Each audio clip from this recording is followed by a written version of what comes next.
Hello everyone, welcome to my channel. दोस्तों, आज हम आईपीओ के बारे में बात करेंगे। यह क्या होता है, इससे कंपनी को कितना रुपया मिलता है और यह रिटेल इन्वेस्टर्स को क्यों अवॉइड करना चाहिए। दोस्तों, आईपीओ एक ऐसा प्रोसेस है जिसमें किसी प्राइवेट कॉरपोरेशन के शेयर्स को पब्लिक और इंस्टीट्यूशनल इन्वेस्टर्स को बेचे जाते हैं। आईपीओ कंपनियों को पूंजी हासिल करने का अवसर देता है। कंपनियां इन्वेस्टमेंट बैंक के माध्यम से मांग के हिसाब से आईपीओ के प्राइस और डेट को डिसाइड करते हैं। आईपीओ कंपनी के संस्थापकों और शुरुआती निवेशकों के लिए एक एग्जिट स्ट्रेटजी के रूप में भी काम करती है, जो अपने लगाए हुए पैसे को प्रॉफिट के साथ वापस पा सकते हैं। अब ये सवाल बनता है कि आईपीओ काम कैसे करता है। कंपनी एक अंडरराइटर को कॉन्ट्रैक्ट देती है। मोस्टली इन्वेस्टमेंट बैंकर्स कंपनी की ज़रूरत के हिसाब से, मतलब कंपनी को कितने रुपयों की ज़रूरत होगी उसके हिसाब से शेयर प्राइस बैंड, शेयर्स की संख्या वगैरह तय करती है।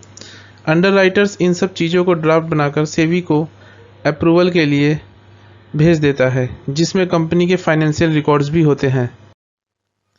सेबी इन सब चीज़ों को जांच करने के बाद या देखने के बाद उसके हिसाब से कंपनी के रेड हेरिंग प्रोस्पेक्टस जारी करने की अनुमति देता है। रेड हेरिंग प्रोस्पेक्टस में कंपनी के शेयरों और आईपीओ से रिलेटेड सभी इंफॉर्मेशन होते हैं।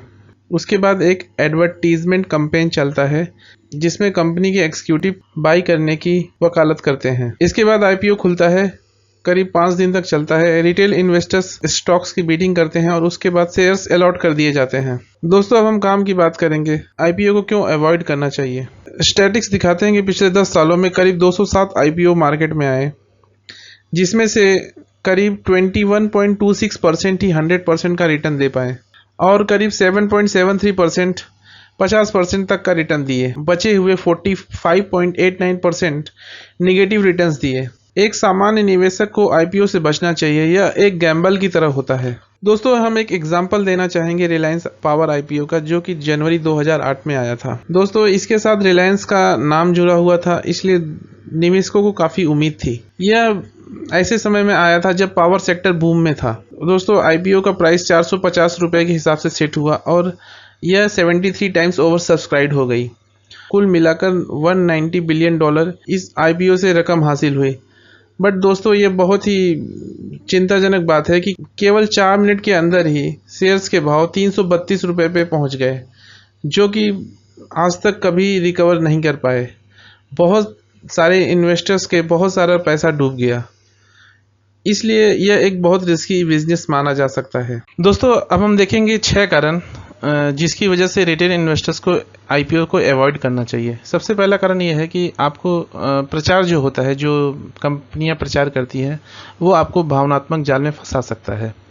कुछ लोग जो स्टॉक ट्रेडिंग में लिप्त होते हैं, उन्हें सपना दिखाया जाता है कि रातों रात वो अपनी जीवन शैली में किस तरह बदलाव कर सकते हैं। हालांकि पिछले प्रदर्शन को देखने पर यह पता चलता है कि यह सब हकीकत से काफ़ी दूर होता है।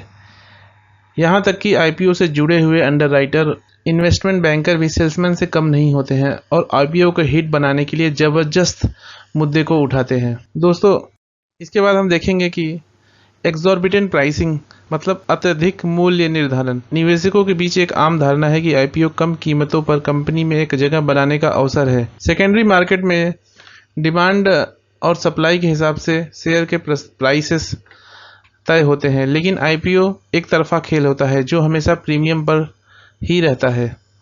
आईपीओ आमतौर पर बुल मार्केट में ही लॉन्च किए जाते हैं, जब मार्केट में रिस्क कैपेसिटी बहुत हाई मानी जाती है। बुल मार्केट में रहने से आईपीओ ओवर सब्सक्राइब्ड हो जाते हैं और रिटर्न्स अच्छे मिलते हैं, पर बियरिश मार्केट आते ही भाव गिर जाते हैं। इसके बाद चौथे नंबर पर आता है दोस्तों, अधिकांश आईपीओ लंबे समय में खराब प्रदर्शन करते हैं। इसका तो एग्जांपल हमने दिखाया कि किस प्रकार से रिलायंस पावर का शेयर आज तक अपने इशू प्राइस को कवर नहीं कर पाया।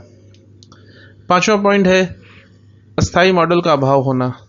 अधिकांश स्टार्टअप जो आईपीओ के साथ आते हैं, उनके पास कोई प्रूवन मॉडल नहीं होता है, इसलिए कभी कभी उनका मॉडल काम नहीं करता है और शेयर्स के प्राइस गिर जाते हैं। Odds of losing money are high, मतलब धन हानि की संभावना काफ़ी अधिक होती है। अगर 2019-20 के आंकड़े देखा जाए तो यह 40-60 की रेशियो दिखाता है। इसका मतलब यह है कि प्रॉफिट होने का 40% चांस होता है और लॉस होने का 60% चांस होता है। दोस्तों, हमारा मानना है कि में इन्वेस्ट करने से सबसे पहले रिसर्च करना बहुत ज़रूरी होता है। इन्वेस्टर का फोकस एक क्वालिटी पोर्टफोलियो की तरफ होना चाहिए।